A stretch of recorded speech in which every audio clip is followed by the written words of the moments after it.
Greetings and welcome to Pop Culture Beast's Halloween Horror Picks. I'm your host, Ryan Stockstead, and today's episode is brought to you by Rogue Division, an independent production company dedicated to exploring the expanse of new media with entertaining, story-driven content. Check out their YouTube channel, loaded with comedy skits, short films, documentaries, and web series. And be sure to like them on Facebook, follow them on Twitter, and subscribe to them on YouTube so that you don't miss a second of the action. Today we're going to talk about a truly disturbing 70s horror film that blurs the line between grindhouse and art house. Never before have you faced anything so strange and sinister, so bizarre and unnerving. Never until now. David Cronenberg's The Brood.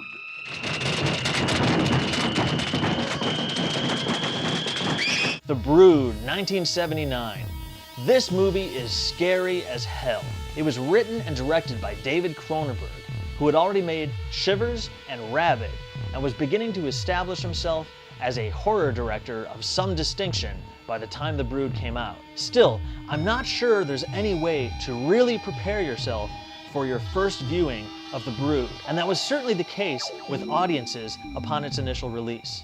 Critics of the time were divided, I dare say repulsed even, but many, myself included, now consider The Brood to be one of Cronenberg's finest films. The film stars Oliver Reed as Dr. Hal Raglan, the controversial leader of a radical psychotherapy movement called psychoplasmics. His brand of therapy consists of confrontational role-playing with his mentally unbalanced patients, all of whom live at his secluded private clinic, the Soma Free Institute. It's all vaguely cult-like, with Dr. Raglan playing father figure to his disturbed guests during both private sessions and public demonstrations.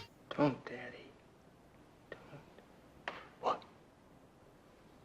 Did you say something? Such a soft little girl's voice. I couldn't hear what you said. Hate you, Daddy. Speak up, girl! Hate you! I don't hate you because I love you. Dr. Raglan's pet project is Nola Carvin, played by Samantha Eggar. Her treatment consists of isolation therapy with the good doctor and the occasional visit from her 5-year-old daughter, something her estranged husband Frank is not at all happy about. If I can dig up enough testimony to prove that Raglan's a dangerous fraud, that Soma Free's crawling with crazies, there's no place for a kid anytime. You're getting warmer. Frank Carvin is played wonderfully by Art Hindle, who's done a lot of TV over the years, as well as notable genre movies like Porky's, The Octagon, and A Small Town in Texas. But horror fans remember him best from The Brood, the 1978 version of The Invasion of the Body Snatchers, and the original slasher classic, Black Christmas. Juliana, Candace is only 5. She's working on it right now, believe me. 30 seconds after you're born, you have a past. And 60 seconds after that, you start to lie to yourself about it. Frank believes that his crazy wife is physically abusing their daughter, and he aims to stop it. He finds scratches and bruises that he can't explain, and the little girl isn't talking. Then, Frank takes Candace to visit her grandma, who may or may not have abused Nola when she was a little girl. And that's when things get really weird.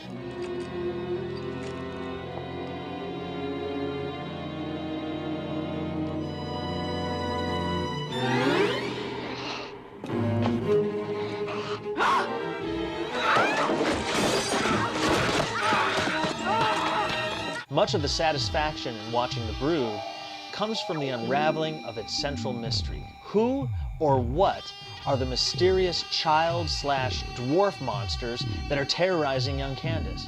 And what the hell is going on up at the Soma Free Institute? And how do these two mysteries connect? Women look impressive in court.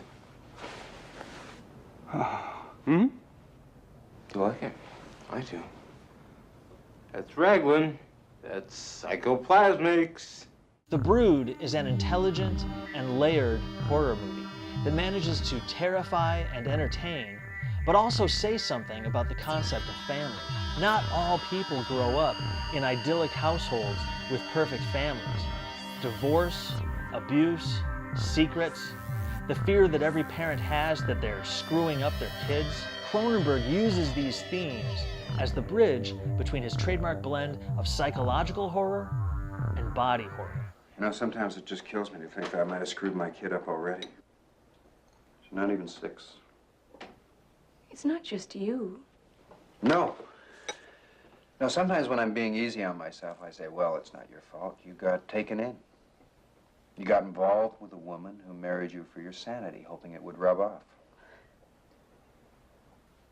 Instead, it started to work the other way. Cronenberg wrote The Brood while going through his own painful divorce and bitter custody battle with his first wife, Margaret Hinson. Reportedly, she's the inspiration behind the Nola Carveth character. And in his 1992 book, Cronenberg on Cronenberg, he admits that shooting a sequence in which Frank attempts to strangle Nola was, quote, quite satisfying. I'm in the middle of a strange adventure. Let me be with you. I want to go with you wherever you go. Do you? Do you? Yes. Then look! It's worth noting that The Brood marks Cronenberg's first collaboration with composer Howard Shore. The two would later collaborate on Scanners, Videodrome, The Fly, Dead Ringers, and on and on and on and on until 2014's Maps to the Stars. In fact, the only post-Brood Cronenberg movie not scored by Howard Shore is The Dead Zone, sadly due to studio politics outside of both Cronenberg's and Shore's control. That stinks! In my opinion, The Brood works at a level deeper than fear. It's not simply frightening or scary, it's unsettling. If you're looking for something truly grotesque and disturbing this Halloween, but also smart and fascinating, my recommendation is The Brood. Now, The Brood was censored upon its initial release. Just under 1 minute of unpleasant but important footage was cut from the theatrical release in Canada, the United States, and the UK. So you want to be careful when shopping around to buy the movie. Your best bet is probably the Blu-ray that Criterion just put out on October 13th, 2015. This comes with just a whole bunch of great special features, including a bunch of interviews. There's a newly restored 2K digital transfer of the movie, supervised by David Cronenberg. And the thing that I'm perhaps most excited about, there's a newly restored 4K digital transfer of Cronenberg's 1970 feature, Crimes of the Future, which I've never seen before, and I'm really excited about finally getting the chance to watch that. Now, if you don't have a Blu-ray player, your next best bet is probably the DVD that MGM put out in 2003. That is uncensored. You can also get the Anchor Bay UK DVD that was released in 2005. That actually contains both versions of the movie.